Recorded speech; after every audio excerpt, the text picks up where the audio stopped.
ओम जय सिया राम मित्रों। स्वागत है आपका आदर्श धर्म सनातन धर्म यूट्यूब चैनल के प्रश्नोत्तरी कार्यक्रम में। आज का प्रश्न है श्रीमान अवधेश कुमार यादव, ये इटावा से हैं। इनका प्रश्न है कि यद्यपि हमारे सनातन धर्म में बहुत सारे ग्रंथ हैं, किंतु त्रेता में बनी रामायण ही क्यों अनुकरणीय कही गई है, जबकि हमारे यहाँ 18 पुराण हैं, 4 वेद हैं, 8 उपनिषद हैं और महाभारत है, गीता है और बहुत सारे धार्मिक ग्रंथ हैं। फिर भी ऐसा क्यों कहा गया है कि सिर्फ रामायण ही मनुष्य के लिए अनुकरणीय है? बहुत सुंदर प्रश्न किया है अवधेश भैया आपने, क्योंकि रामायण सर्वश्रेष्ठ अनुकरणीय ग्रंथ है, ऐसा जिसको पढ़कर या सुनकर आप सबकी आंखों में आंसू आ ही जाते हैं। उम्मीद करते हैं कि ये प्रसंग सुनकर आप लोग भी अपने आंसुओं पर कंट्रोल नहीं रख पाएंगे।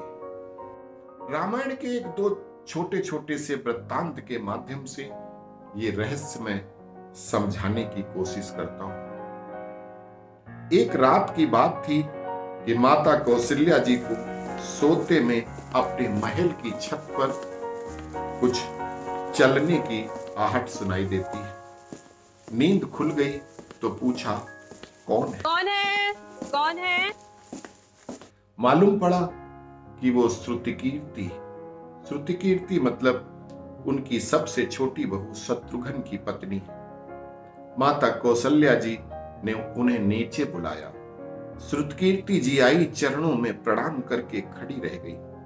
माता कौशल्या जी ने पूछा कि श्रुति, इतनी रात को अकेली छत पर क्या कर रही हो बेटी? शत्रुघ्न कहाँ है? श्रुतिकीर्ति की आंखें भर आई और मां की छाती से चिपट गई और गोद में सिमट करके बोली कि मां, उन्हें तो देखे हुए 13 वर्ष हो चुके। कौशल्या जी के हृदय पर इतना आघात हुआ, उनको मालूम ही नहीं था कि शत्रुघ्न भी 13 साल से अपने महल में नहीं गए। कौशल्या जी का हृदय कांप कर छटपटा के रह गया। अपने पति मृत्यु, पुत्र वियोग का दुख आज श्रुति के दुख के आगे छोटा लग रहा था, क्योंकि जो तुरंत का दुख होता है वो ज्यादा बड़ा दुख दिखता है। उनकी आवाज भर्रा गई और स्वयं उठकर आवाज लगाई। सेवक दौड़े हुए आए। आधी रात को ही पालकी तैयार हुई कि आज ही और अभी शत्रुघ्न की खोज करनी है, उसकी खबर लेती हूं। क्रोध में कौशल्या माता चल पड़ती हैं, सभी जगह खोजते हुए जा रही थी। आपको मालूम है कि शत्रुघ्न जी कहां मिले?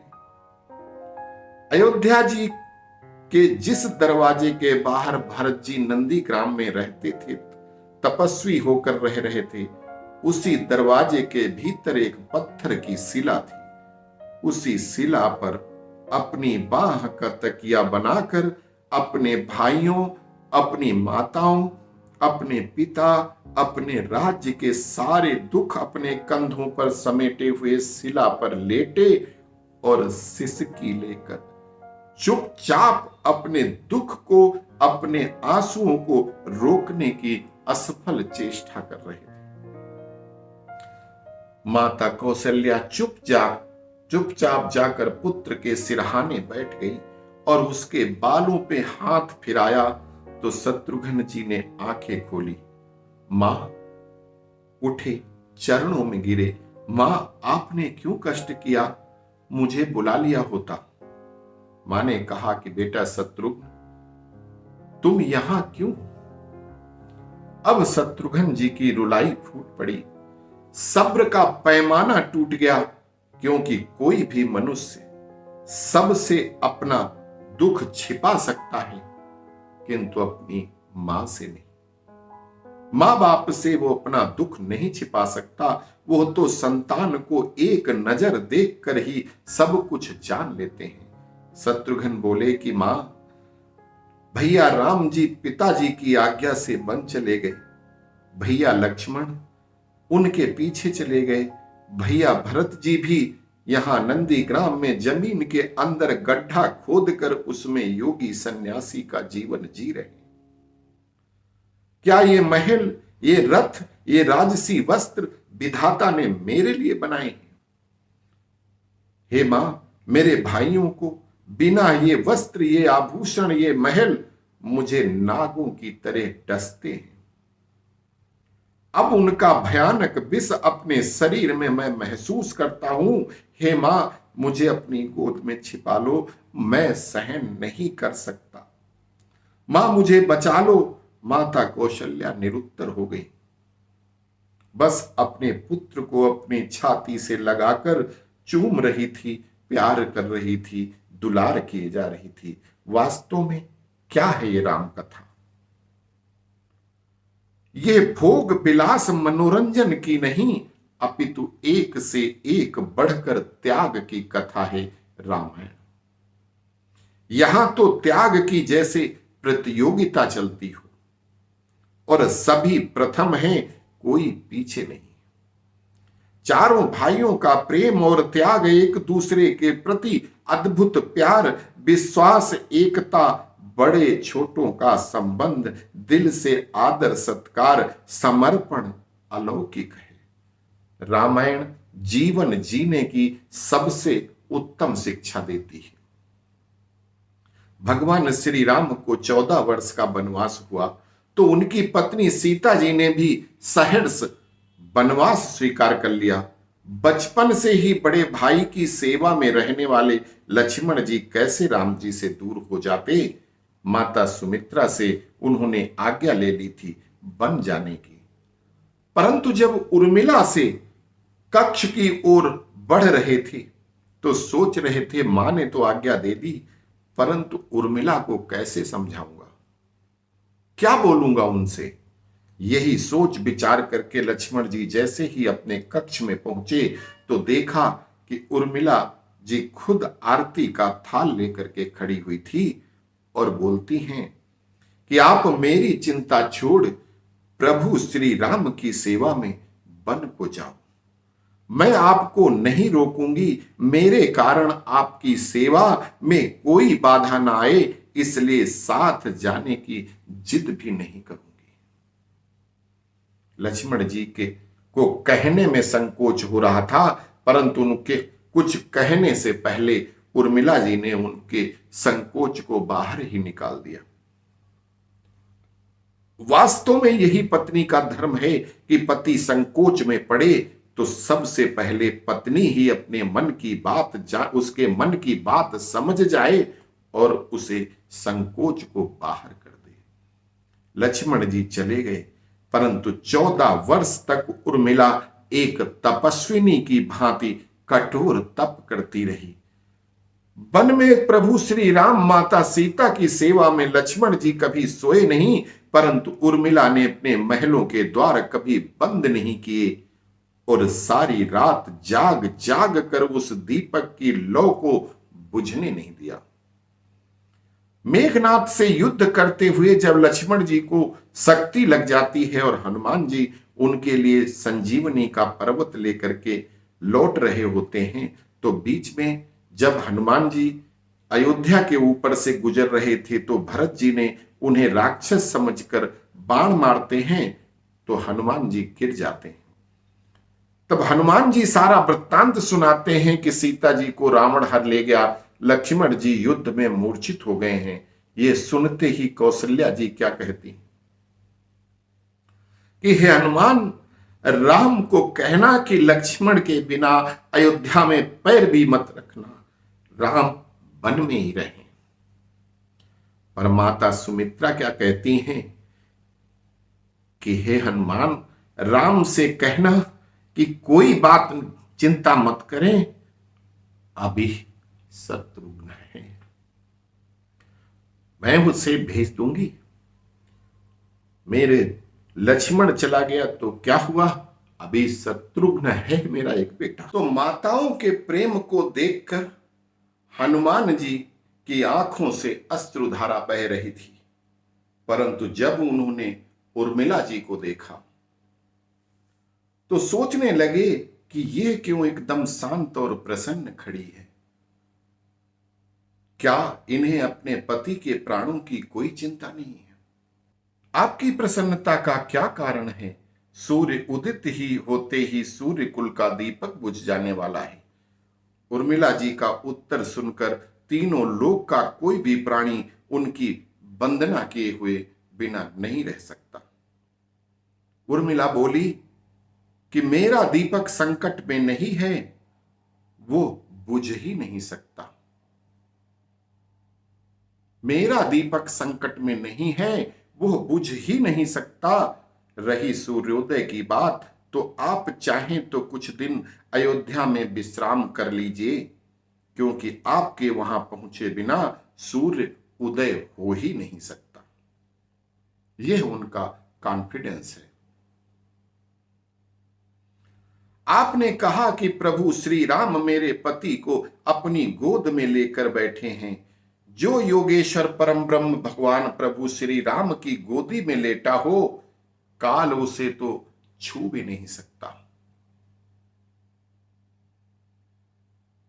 यह तो वो दोनों लीला कर रहे हैं।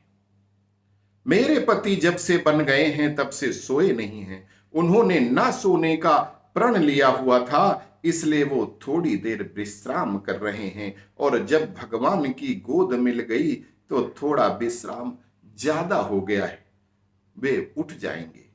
और शक्ति मेरे पति को लगी ही नहीं, शक्ति तो प्रभु श्री राम जी को लगी है। मेरे पति की हर श्वास में राम है, हर धड़कन में राम है, उनके रोम रोम में श्री राम है, उनके खून की बूंद बूंद में राम है। और जब उनके शरीर और आत्मा में सिर्फ राम है, तो शक्ति उनको कैसे लग सकती है? शक्ति तो राम को लगी। दर्द तो राम जी को हो रहा होगा। इसलिए हनुमान जी, आप निश्चिंत होके जाएं, सूर्य उदय नहीं होगा। यह विश्वास सिर्फ अपने पति पर अटूट विश्वास है। एक सती नारी की शक्ति है, एक पतिव्रता स्त्री का भरोसा और विश्वास के साथ अपनी पति को श्री राम की भक्ति और उस भक्ति पर विश्वास को दिखलाता है। राम राज्य की नींव रघुकुल की बहुओं ने ही रखी थी। कभी कौशल्या, कभी कैकेयी और कभी सुमित्रा, तो कभी सीता, कभी उर्मिला, कभी श्रुति और कभी मांडवी। भगवान श्री राम ने तो केवल राम राज्य का कलश स्थापित किया, परंतु वास्तव में राम राज्य इन सबके प्रेम, त्याग, समर्पण और बलिदान से ही आया। जिस मनुष्य में प्रेम, त्याग, समर्पण की भावना हो, उस मनुष्य में राम ही बसता है। मित्रों, कभी समय मिले तो अपने वेद, पुराण, गीता, रामायण को पढ़ने और समझने का प्रयास अवश्य कीजिए। जीवन को एक अलग नजरिए से देखने और जीने का आप सबको आनंद मिलेगा। कभी देश हित में माता कैकेयी का बलिदान देखिए, जब उन्होंने अपने दिल पर पत्थर रखकर अपने सबसे प्रिय पुत्र राम को वनवास जाने की आज्ञा दी थी। वो लोक कल्याण, देशभक्ति के लिए उनका सर्वोच्च बलिदान दर्शाता है, क्योंकि राम तो सिर्फ कैकेयी के हाथों से पाले गए थे। इस बात के कई प्रमाण हैं कि कैकेयी राम को भरत से ज्यादा प्यार करती थी। एक से एक त्याग, बलिदान की कथा है रामायण। हमें निज धर्म पर चलना सिखाती रोज रामायण, हमें निज धर्म पर चलना सिखाती रोज रामायण। हमें क्या कर्म है करना सिखाती रोज रामायण। लखन सा भाई का होना, लखन सा भाई का होना, सुमित्रा जैसी होवे माँ। लखन सा भाई का होना, सुमित्रा जैसी होवे माँ। तो सगी से सौतेली अच्छी यही दिख लाती रोज रामायण। हमें निज धर्म पर चलना सिखाती रोज रामायण। भरत सा त्यागी हो भ्राता, भरत सा त्यागी हो भ्राता, कैकेयी का देश हित बलिदान। शत्रुघ्न की वीरता की कहानी सुनाती रोज रामायण। हमें निज धर्म पर चलना सिखाती रोज रामायण। रानी सीता हो जो माता अन्नपूर्णा, रानी सीता हो जो माता अन्नपूर्णा। मातु कौशल्या के दर्शन कराती रोज रामायण। हमें निज धर्म पर चलना सिखाती रोज रामायण। पत्नी उर्मिला होवे श्रुतिया मांडवी कोई, पत्नी उर्मिला होवे श्रुतिया मांडवी कोई। सभी के त्याग हैं न्यारे, सभी के त्याग हैं न्यारे, यही बतलाती रामायण। हमें निज धर्म पर चलना सिखाती रोज रामायण। लव कुश सी संताने हूँ, रक्षक वीर बजरंगी। लव कुश सी संताने हूँ, रक्षक वीर बजरंगी। बाली सुत अंगद की भक्ति भी बताती रोज रामायण। हमें निज धर्म पर चलना सिखाती रोज रामायण। तो नगरी अयोध्या हो, रघुकुल सा घराना हो। वो नगरी अयोध्या हो, रघुकुल का घराना हो। राम राजा की कहानी ये सुनाती रोज रामायण। हमें निज धर्म पर चलना सिखाती रोज रामायण। हमें निज धर्म पर चलना सिखाती रोज रामायण। जय जय श्री राम।